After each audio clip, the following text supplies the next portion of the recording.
Hello everybody, I'm Kjartan. In this video, the first video of this new unnamed series where I discuss movies and shows and the like, I wanted to talk about how I would make not a Netflix, but an anime adaptation. I have a couple of points here, and I think following these, I don't think you could make a truly like great anime adaptation. But this would be, I think this would get the best result, these rules. Now, some of these things may have been done, and I'm just not aware of it. So, if it has, let me know. I'd love to watch a movie and then a behind the scenes or something of a Netflix adaptation. But I would look to the manga, not just the anime, due to differences. So, sometimes there's like story elements or just like characters appearing in different places, whatnot. In the manga, from what they did in the anime. So the anime is typically an adaptation of the manga.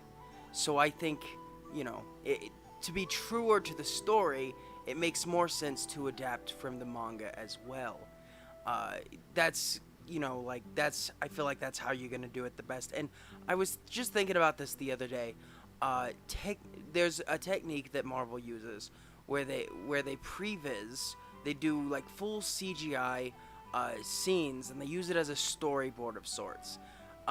If you've looked at Studio Taka, they've done a motion comic of Berserk. And while I was watching that, which by the way, Berserk is amazing, just so friggin' good.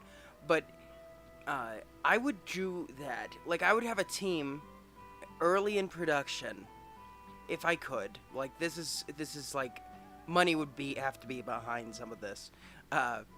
But I would have a motion comic made of, up to the point in the story where we were telling with the movie, and I'd use that as the pre-visual, not the anime. About costumes, I would look at cosplay, determine how good the outfits can look in a real-life setting. A lot of them are freaking fantastic. I think when Cowboy Bebop came out, people made a lot of points. A lot of people showed a lot of photos showing just how good the costume can look with minor tweaking, what the costumes didn't really work in the Cowboy Bebop anime. They put, realism in a space setting, which, you don't really have to do that. The Fifth Element is a good example of how you can take like kind of absurd costumes and have it work, which, by the way, The Fifth Element's a genuinely good movie. I actually like it quite a bit and recommend it. Next thing is I'd go over 2.5 hours to really give it the proper pacing it deserves. I'm talking like a 3-hour, 3.5 hour, 4-hour movie. If I could get if I could get the passing on that, I think that I could properly, maybe not me specifically, I think somebody could do the proper timing and get the story like down right, like the beats that it needs to hit. I think at the 3-hour, 3.5 hour, 4-hour mark, I think you could do that. Anime and manga go on for a long time, and so movie times need to be adjusted for that. The final thing, this one might be not as easily agreed upon, but I'd bring in the voice actors from the anime to assist the live action actors in understanding their specific characters. The way I see it is a voice actor has to sell the character with nothing but their voice.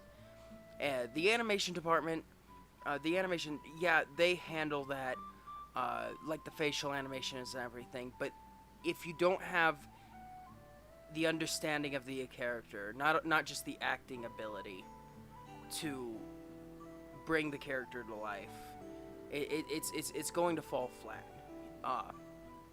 So I really like bringing in the voice actors to talk to each one of the actors about the characters is the best thing, like get them to do reads together, do a table read, like really get them discussing and thinking about the characters. And if any of them are half-assing this, you have to find somebody else. You can't have anybody half-assing this, because the performances, because there is a silliness to anime, and the actors, their performances have to reach a level higher than what you typically see.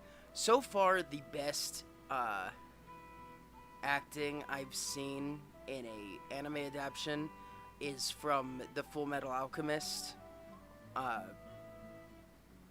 live action adaptation. So, you know, really good, by the way. Like, as a huge Full Metal Alchemist fan for over a decade, I discovered it a long time ago, like 2012, so around a decade, more like.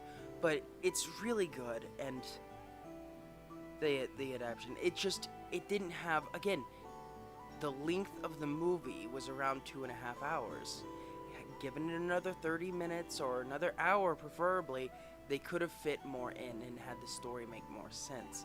Because the settings and everything in that anime is so freaking good.